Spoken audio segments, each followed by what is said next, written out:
పుణ్యక్షేత్రాలకు ఉచితంగా తీసుకెళ్లే దివ్య దర్శనం కార్యక్రమాన్ని ఏపీ సీఎం చంద్రబాబు ప్రారంభించారు.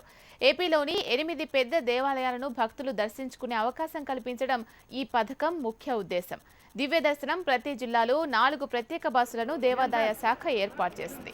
రేషన్ కార్డు ఉంటే చాలు ఈ పథకం కింద రవాణా, దర్శనం, వసతి, భోజనం ఉచితంగా కల్పిస్తారని చంద్రబాబు తెలిపారు. భక్తులను ఇంటికి వచ్చిన అతిథులుగా చూసే బాధ్యత దేవాదాయ శాఖ తీసుకోవాలని ఆయన అధికారులకు సూచించారు.